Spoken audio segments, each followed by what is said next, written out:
आज हमारे बीच मौजूद है वो शख्सियत जिनकी मैं तलाश में था पिछले कई सालों से, और आज वो शायद मेरी मनोकामना और मेरी इच्छा पूरी होने जा रही है। वो नाम अगर मैं बताऊं और उनके बारे में बताना शुरू करूं तो शायद हमको 10-12 साल लग जाएंगे और वो बातें मैं बता नहीं पाऊंगा, इतनी लंबी कहानी है। हमारे बीच मौजूद है राजेश मलिक जी, जिनके बारे में जिनके बारे में मैं पहले थोड़ा बहुत आप लोगों को बता देता हूँ। वो उस वक्त के, उस समय के, ये रंगमंच से लेके writing, acting, modelling, direction, director, pre production से लेके पोस्ट प्रोडक्शन, मैं मान लेता हूं कि ये सारी चीजें इनके अंदर मौजूद है। हम उस जमाने से इनको जानते हैं जब लखनऊ जाने के लिए हम लोगों को कम से कम 5.5 घंटे लगाने पड़ते थे। 1 से 1.5 घंटे में हम पखरपुर पहुंचते थे और फिर घाघरा घाट और लखनऊ जहाँ पे हमको पहुंचना होता था, जो प्रोग्राम के लिए हम लोग कभी जाते भी थे तो पता चलता था दूसरा एक्टर वहां पे खड़ा कर दिए गए, आप लोग देर हो गए। उस जमाने के ये राजेश जी हैं, आइए हम उनसे बात करते हैं। राजेश जी, हम आपके शुरुआती, थोड़ा सा हंसी मजाक भी हो जाएगी इसमें, जी जी जी। शुरुआती दौर कैसे आपने जो है स्ट्रगल किया, कैसे यहाँ पे कलाकारों को तैयार किया। आप एक योद्धा है, भीष्म पितामह, हम एक्टिंग का भीष्म पितामह आपको कहेंगे। तो कैसे आपने इन लोगों को तैयार किया, कैसे एक्टिंग करते थे, कैसे प्रोग्राम करते थे, चाहे वो राजकीय प्रोग्राम हो या सरकारी प्रोग्राम हो या कोई भी जो जी जी जी। सरकार देती थी, उसको कैसे आप तुरंत एक्ट कर देते थे बगैर लिखे, या कैसे माइंड मेकअप करते थे? मैं शुरुआत तो हमारी बहराइच से किया, जब हम मुझे नाटक वगैरह करना था शायद भाई, जी तो जी। फिर हम लखनऊ गए। हाँ हाँ। तो लखनऊ में तो पापा नहीं चाह रहे थे कि मैं एक्टिंग वगैरह करूँ। हाँ हाँ। तो वहाँ पे मैं था और मेरे साथ में 2-3 मेरे फ्रेंड थे। हम्म। तो फिर मैं वहाँ पर मतलब ये थोड़ा एक प्रोजेक्ट था, तो उसी पे मैं डोर टू डोर काम कर रहा था। हाँ हाँ। तो मैं एक जगह गया, तो वहाँ पे मैं उनको ऐड करके बता रहा था, तो वो बोला कि भाई तू तो सामान बेच रहा लेकिन एक्टर लग रहा मुझे। हम्म। तो मुझे लगा कि यार ये तो यार मैं यही चाह रहा था। तो मैंने कहा हाँ सर। तो बोला कि मैं इप्टा का राकेश हूँ और हम्म। मेरी वाइफ वेदा जी हैं। हम्म। और ये वो इप्टा है जहाँ से बल्ला सानी, शाहरुख खान साहब, राज बब्बर साहब, जी जी। तो आ जाओ मेरे साथ भातखंडे नाटक अकादमी में। हाँ हाँ। तो मैं गया, फिर उनके साथ फिर मैं रहने लगा। जी फिर उसके बाद चलता रहा, तो उन्होंने कहा कहाँ रहते हो? तो मैंने बोला कि मैं बहराइच में रहता हूँ। जी। तो बोले वहाँ पर एक रहते हैं डॉक्टर जयनारायण बुधवार साहब, हम्म। उनसे मिल लो, उन्हें कुछ काम भी है। हाँ हाँ। तो फिर मैं वहाँ से बहराइच आया। तो फिर मेरे फ्रेंड समीम, हम्म। तो मैंने उनसे बताया, फिर मैंने 2-3 लोग शुरू हुए। हाँ फिर उन्होंने कहा कि ठीक है, ये सरकारी कुछ प्रोजेक्ट है साक्षर पे, हाँ। उसको हाँ करना है। हाँ।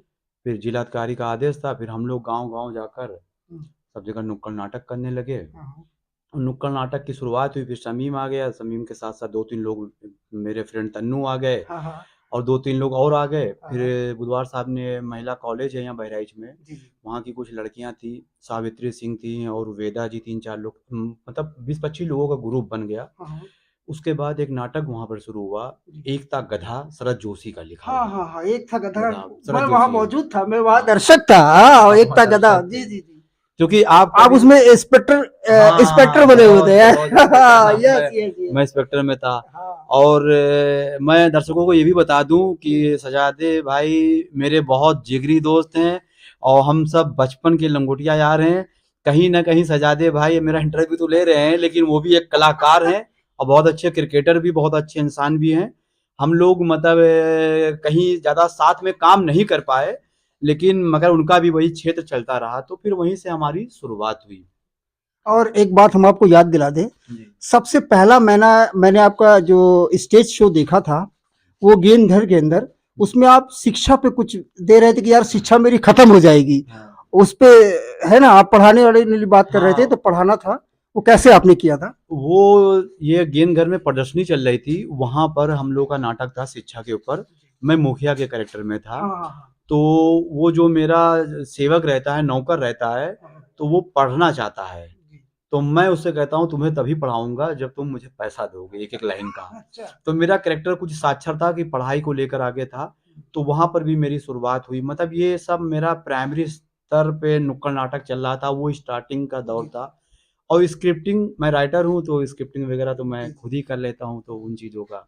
अच्छा, ये मैं जानना चाहता हूँ आपसे कि किन-किन कठिनाइयों का आपने सामना करना पड़ा? ये बहराइच में मतलब इतना पिछड़ा हुआ था कि अगर एक्टिंग या हीरो की बात यहाँ पे कर ली जाए तो लोग हँसते थे।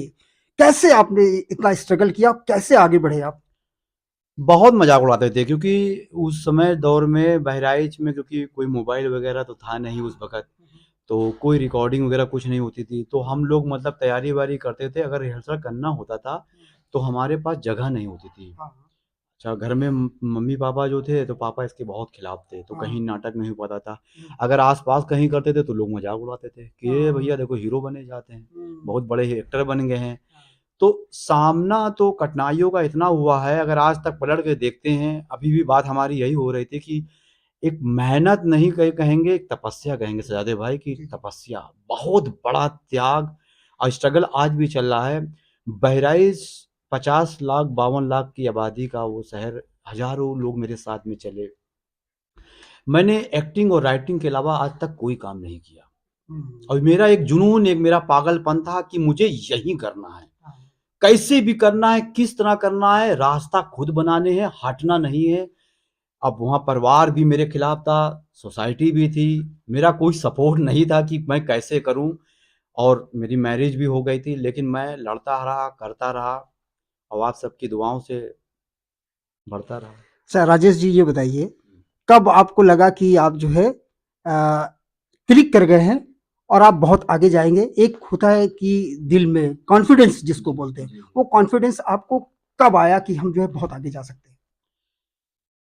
एक मूवी थी भोजपुरी की कुसूर, कुसूर, हाँ, उसमें मतलब उसका एक कैरेक्टर था पागल पागल, का, हाँ, हाँ, 4 या 5 सीन थी। जी, जी, तो डायरेक्टर से मेरी मुलाकात हुई, डायरेक्टर ने कहा यार बड़े-बड़े एक्टरों से मैंने बात की, ये कोई करना नहीं चाह रहा, कह रहा 4 सीन है, हुँ, तो पागलों की मैं क्या करूँ? तो मैंने कहा कि सर मैं करूँगा, हाँ, आप बताइए किस तरह का पागल चाहते हैं? जी, जी, तो बोले जानी दुश्मन में जो विनोद मेरा था, उस तरह का। मैंने कहा अच्छा, तो फिर मैंने कहा ठीक है सर, टाइम क्या है? बोले कि 2 महीना है। हाँ, फिर मैंने बाल मेरे अक्सर भी बड़े-बड़े थे, तो फिर दाढ़ी-वाढ़ी मैंने रखनी शुरू की। हाँ, फिर समीम भाई मेरे दोस्त, तो उस वक़्त 3310 मोबाइल आ गया था। हाँ, फिर मैंने नाजीपुरे में मैंने एक पागल को देखा मेंटल टाइप का, हाँ, तो मैं वहाँ गया, वो सुबह साढ़े 6 और 7 के बीच में मिलता था। अच्छा, तो समीम अपना जो थे वो वीडियो बनाते थे 3310 से, तो हुँ, मैं उसको कभी आलू दूँ, कभी उसको चाय दूँ हुँ, और लोगों ने कहा कि भाई न करना, नहीं बिटौटा मार देता है खींच के। तो हाँ, हमने कहा अरे देखा जाएगा। तो मैंने देखा कि वो कैसे गिलास पकड़ता है, कैसे खाता है। हुँ, फिर किसी ने बताया कि नानपारा में ये जब जाने लगो हुँ, तो बाग पड़ता है आम का, तो हुँ, वहाँ पर एक पागल है मेंटल टाइप में। तो मैं वहाँ पर गया, तो 1.5-2 महीना तक मैं प्रैक्टिस करता रहा। हुँ, 25 मई 2010 को मुझे बस्ती बुलाया गया हाँ, कि राजेश जी आ जाइए, आपका पूरी टीम आ गई है, वो हाँ, देखना चाहती है आपके बारे में। अच्छा, क्योंकि पागल का कैरेक्टर बहुत वो चैलेंजिंग है। हुँ, मैं गया सजाद भाई, तो 26 तारीख को 10 बजे उन्होंने मुझे हॉल में बुलाया। तो मैंने हुँ, कहा कि सर मैं जो किया हूँ करूँ? हुँ, बोला कि मैंने कहा बताइए सर। कहीं कि ठीक है करो। तो मैंने उनसे कहा कि मुझे गिलास-विलास दीजिएगा, तो फिर मैं जब 26 लोगों की टीम थी, जी, मैं गया जब, तो मैंने गिलास जब उन्होंने दिया तो मैंने गिलास को मतलब ऐसे पकड़ा गिलास को, हुँ, ऐसे।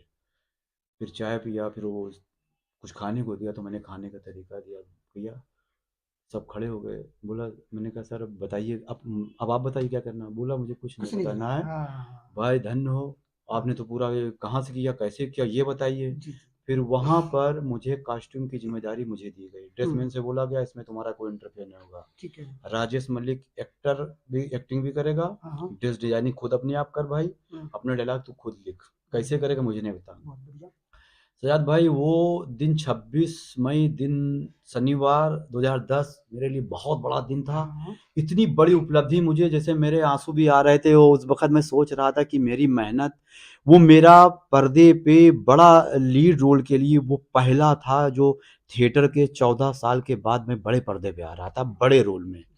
फिर उसके बाद मेरा वहाँ फाइनल हुआ, मेरा ड्रेस में फाइनल हुआ और जब मैंने शुरू किया, पहली सीन मेरी हुई, तो जो प्रोड्यूसर था जैसे सीन खत्म हुई और मेरी एक सीन थी, कभी भी आप देखिएगा यूट्यूब पे पड़ा हाँ, हाँ, हुआ है हाँ, वो, दिखता है, जब मैं रोटी खाता हूँ और जब मुझे मारते हैं कि चोरी क्यों, मैं बताता हूँ कि मैं चोर नहीं हूँ, रोटी के लिए दिखाता हूँ, तो वहाँ एक-एक आदमी खड़ा रो रहा था। हुँ, उस वक़्त नया-नया 500 नोट आया था, उन्होंने निकाला, प्रोड्यूसर ने कहा कि ये गले लगाया, बोला कि तुमने रुला दिया मुझे यार। हम्म, वो शूट की सीन मेरे प्रोड्यूसर ने कहा कि राजेश जी आपको मुंबई रहना है, पूरा खर्चा मेरा, हम्म, आपकी सिर्फ एक्टिंग रहेगी, खर्चा खाना पीना सब मेरा। जी जी।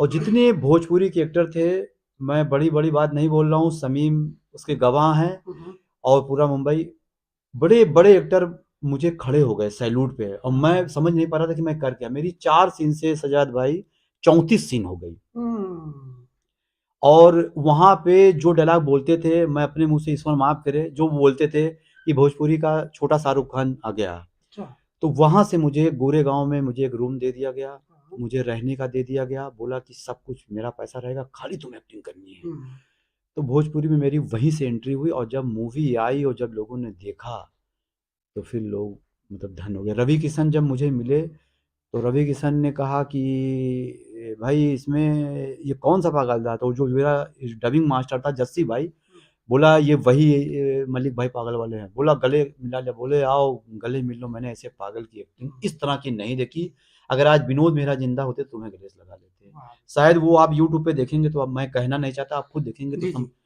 तो वो कैरेक्टर में मुझे वहाँ पर गाँव में सही ईंटा मार दिया था। और मैं एक्ट करता चला गया। जब मैं मेरे डायरेक्टर ने रोका, कट कट कट किया, तो मेरा सूझ गया। हाँ, तो पकड़े गए, बोले कि बच्चों ने क्यों ईंटा मारा, तो बोले कि सर मेरे वहाँ ऐसा ही पागल आता है।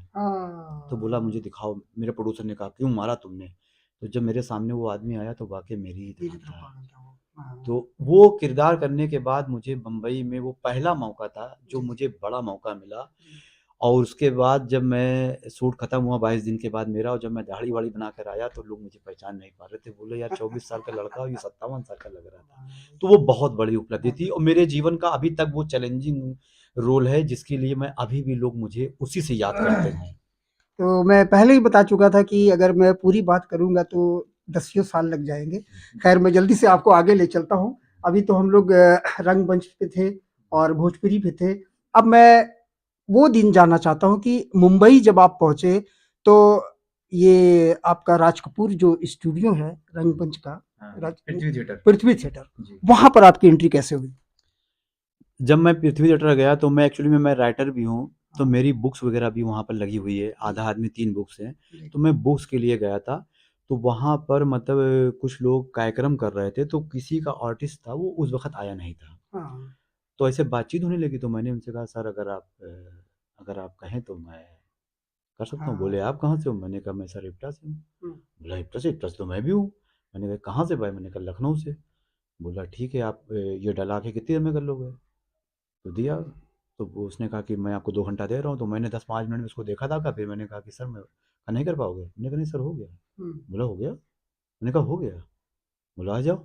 हाँ, तो मैं चला गया, तो फिर मैंने 1 टेक उसको कर दिया, तो उनके साथ मेरा, कहते हैं कि अगर एक रंगमंची जो थिएटर का कलाकार होता है, अगर उसको पृथ्वी थिएटर में मौका न मिले, या पृथ्वी थिएटर में उसको काम करने का मौका, अपना ऐड करने का मौका मिल जाए, हाँ, तो शायद एक रंगमंच के लिए, एक थिएटर वालों के लिए ये नेशनल अवार्ड है। और मेरा, मैं बहराइच की धरती का, मैं उस पावन धरती का, मुंबई से धरती पर गया, और उस पृथ्वी थिएटर पे जहाँ से पृथ्वीराज कपूर, जहाँ से बड़े-बड़े दिग्गज, महान-महान जी, जी, हस्तियाँ, जिसका मैं एक कण भी नहीं हूँ, जहाँ आशुतोष राणा, मनोज बाजपेयी, पीयूष मिश्रा, जी, जी। इरफान खान, किसका नाम बताऊँ जिसका मैं एक कण नहीं, शबाना आज़मी, सिंता पाटिल, उस इप्टा में मैं नाटक करने का मुझे मौका मिला। हुँ, और मुझे सम्मान के रूप में, वहाँ पे जब आप अच्छा एक्ट करते हैं, तो वहाँ सुलेमानी चाय मिलती है। हाँ, वो आप कभी भी जाएँगे, पता करेंगे, तो जी, सुलेमानी सुलेमानी चाय चाय। आपके लिए वो अवार्ड होता है, वो आपके लिए नेशनल अवार्ड होता है, भारतीय नेशनल अवार्ड। हुँ, जब वहाँ पे कहा गया सुलेमानी चाय आपको मिलेगी अवार्ड के रूप में,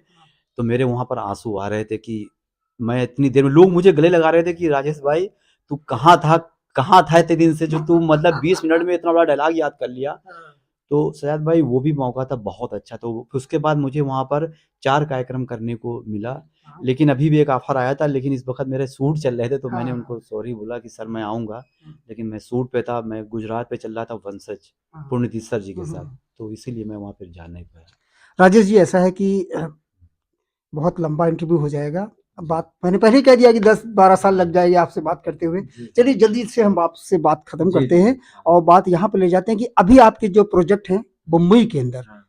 कौन-कौन से हैं? किस पे आप काम कर रहे हैं? हाँ, अभी पहले मैं आपको बता दूं कि एक ब्लाइंड शो वेब सीरीज है जो मेरी, वो यूट्यूब पे आई हुई है। उसका मतलब वो सीरीज है, और उसके डायरेक्टर और उसकी राइटिंग और उसका एक्ट, उसमें मैंने 3 कैरेक्टर किया है। एक लड़की का है, और एक 18 साल के स्टूडेंट का है, और एक 65 साल की बूढ़ी का कैरेक्टर मैंने किया है, जो आपके आशीर्वाद से लोगों ने बहुत सराहा है। और अभी एक सीरियल आ रहा है सोनी लाइव पे, आने वाला है फरवरी में, कुछ रीत जगत की ऐसी है, तो वो सीरियल मेरा भी आने वाला है। और दूसरा अभी एक आ रहा है, ये निर्जा चल रहा है, और राधा मोहन आ ही रहा है, इमली आ रहा है, वंशज पे पुनीत इस्सर जी के साथ में मैं कर रहा हूँ। अभी कुछ एपिसोड मेरे बचे हुए हैं, और 2 एपिसोड अभी जो चल रहे हैं मन अति सुंदर का, वो आ रहा है। तो काम तो बहुत है, काम कर रहा हूँ। और अपने बहराइच इसलिए आ जाता हूँ कि अपनी कर्म भूमि, जन्म भूमि, अपने दोस्तों और फैमिली है, तो हर महीने 2 महीने पे चला आता हूँ। तो ठीक है राजेश जी, हम जो है ये मान लेते हैं कि ये हमारा, हम इसको एपिसोड बुला लेंगे, क्योंकि आपका इंटरव्यू जो है बहुत लंबा जाएगा और बहुत दिन तक चलेगा। तो आज हम इसको पहला एपिसोड मान लेते हैं कि राजेश जी से जो हमारी जो बातें हुई है, इसको पहला एपिसोड माना जाए। अगला अभी बहुत बिजी, मतलब बिजी है ये, अभी इनका इंटरव्यू लगा हुआ है कई जगह, वहां पर ये जाएंगे। तो हमको इन्होंने टाइम दिया, इसके लिए इनका बहुत बहुत शुक्रिया। और आप लोग इस बात से तो जान ही चुके होंगे कि किस शख्सियत के पास मैं बैठा हुआ हूँ।